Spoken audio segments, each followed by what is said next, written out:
ዜና እረፍት ተቀዳሚ ሙፍቲ ሐጂ ዑመር ኢድሪስ የቀድሞ የኢትዮጵያ እስልምና ጉዳዮች ጠቅላይ ምክር ቤት ፕሬዝዳንት ከዚህ ዓለም በሞት ተለዩ።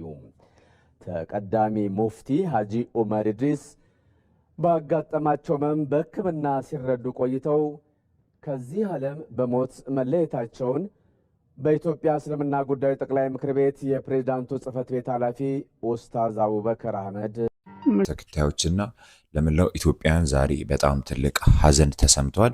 ተቀዳሚ ሙፍቲ ዶክተር ሐጂ ዑመር ከዚህ ዓለም በሞት ተለይቷል፣ አርፈዋል። ያው እንደምታውቁት ከሰሞኑን ባደረባቸው ምክንያት በሆስፒታል ሲረዱ ቆይቶ ነበር። ነገር ግን ዛሬ ማለትም እሁድ ጥቅምት 9 ከዚህ ዓለም በሞት ተለይቷል። ለወዳጆቻቸው፣ ለዘመዶቻቸው፣ ለቤተሰቦቻቸው በሙሉ መጽናናትን እንመኛለን። ክቡር ዶክተር ሐጂ ሙፍቲ ከዚህ ዓለም በሞት መለየታቸውን ከሰዓታት በፊት ዜና የሰማን ይሆናል።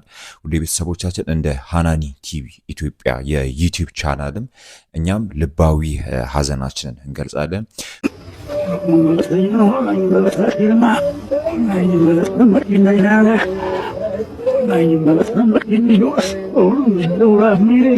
ክቡር ሐጂ ሙፍቲ ብዙ ሰዎች ታውቋቸዋላችሁ ብዬ አስባለሁ።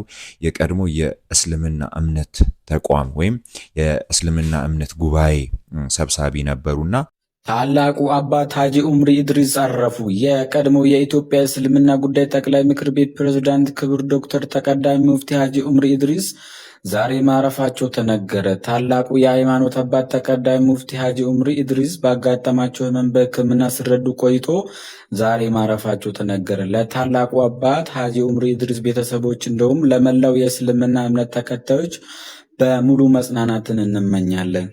በጣም የዋና ታታሪ የሆኑ ሰው ናቸው። ሁላችንም በንግግራቸውና በታላቅነታቸው በኢትዮጵያነታቸው ሁላችንም የምናውቃቸው አባት ናቸውና አላህን እንፍራ፣ ነጋዴም በስራህ አላህን ፍራ፣ ባለእውቀትም በእውቀትህ አላህን ፍራ፣ ሰራተኛም በስራችን አላህን እንፍራ፣ ዑለማዎችም እንደ ዑለማ አላህን እንፍራ።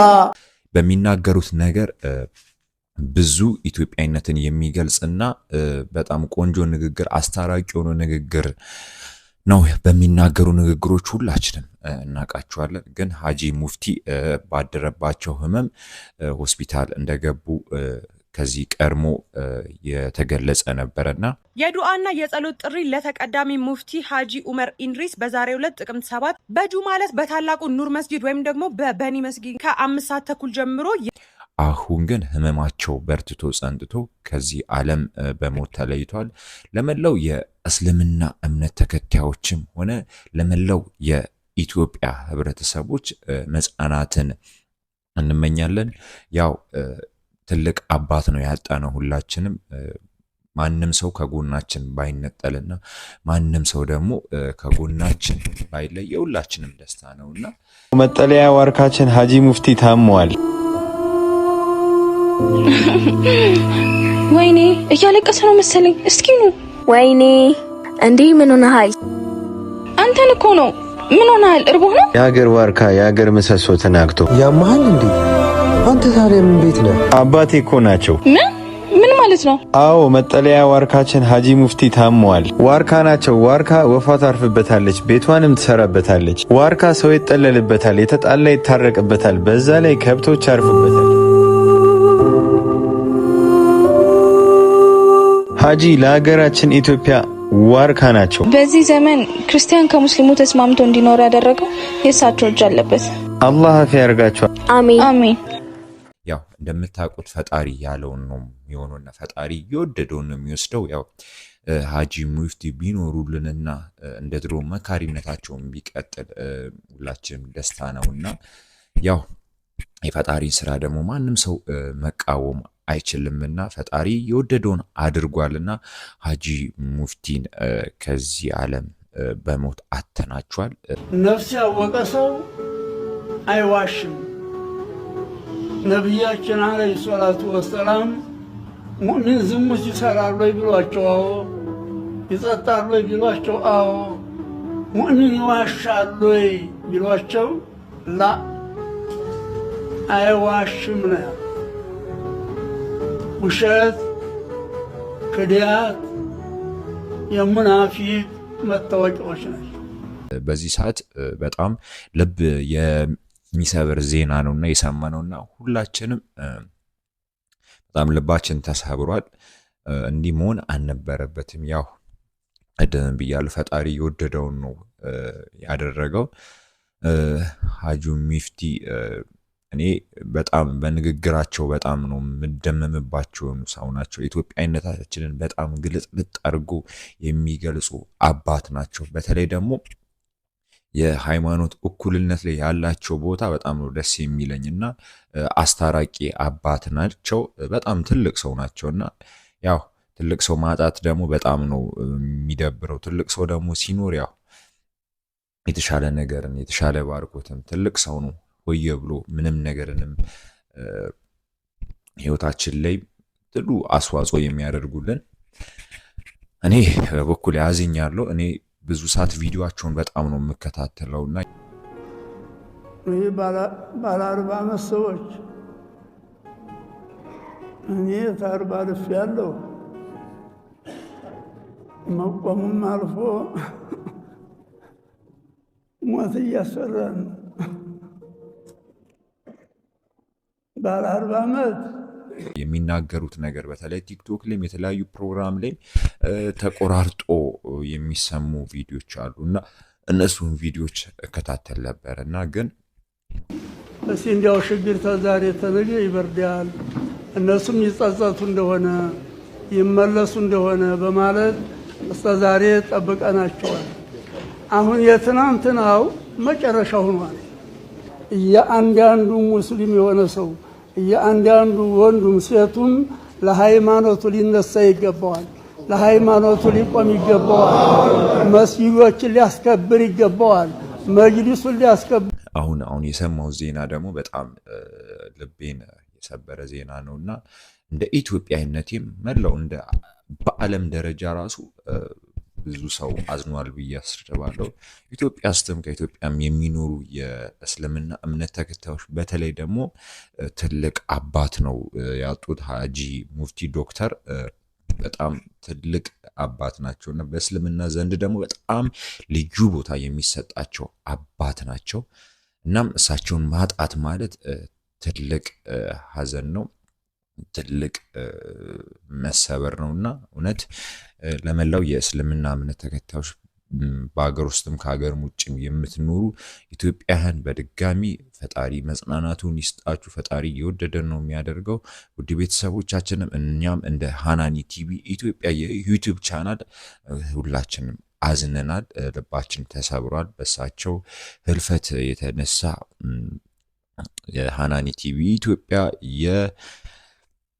የሀዘን መግለጫውን አሁን በመስጠት ላይ ይገኛል።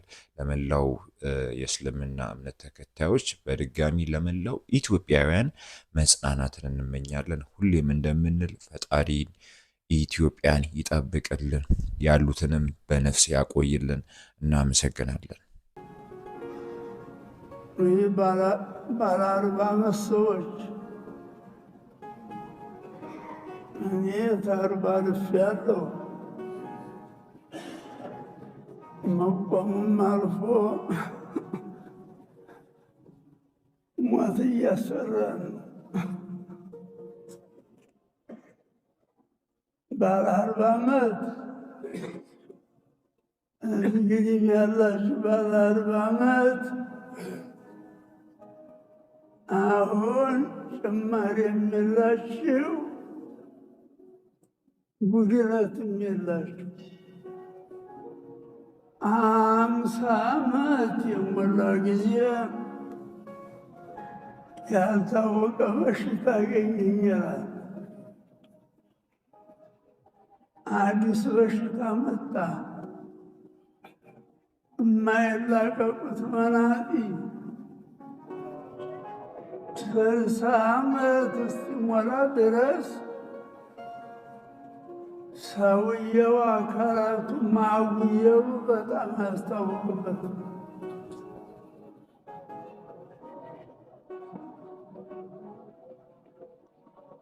ስልሳ ዓመት የሞላ ጊዜ ማጉደሉን ያውቀዋል። ሰውነቱ እንደሚያጎል ይረዳዋል፣ ያውቀዋል።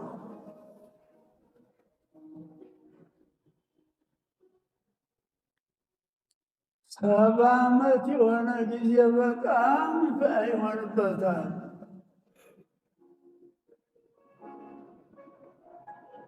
ሰማንያ ዓመት የሆነ ጊዜ የኩኑ አሲረላህ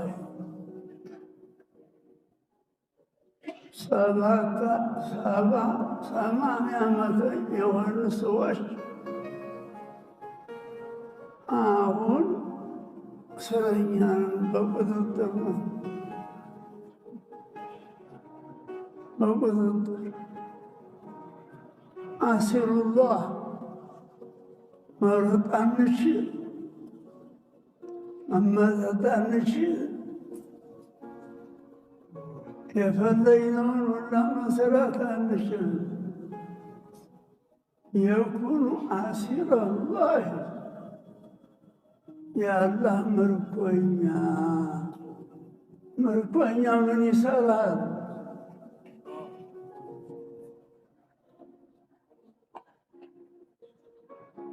ባይሆን ካሳለን ከሰባ ዓመት በላይ የሆነ ሰው ዱዓው መቅቡል። የሰው ልጅ እኮ አላህ አክብሮ የፈጠረው ነው።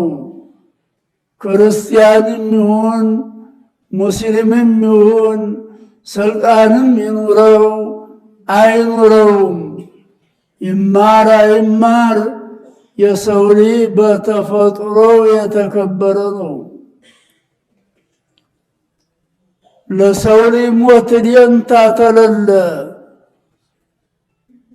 ለሰው ልጅ ሞት ታላዘነ፣ የሰውን ሞት ልጅ ታላስደነገጠው፣ የሰው ችግር ታላስደነገጠው። እንደዚህ ያለ ሰው አይደለም፣ አውሬ ነው። አውሬ እንኳ አንበሳን አይበላም፣ ቀበሮን አይበላም። ነብርን አይበላም። ሌላውን ጎሳ ይበላል እንጂ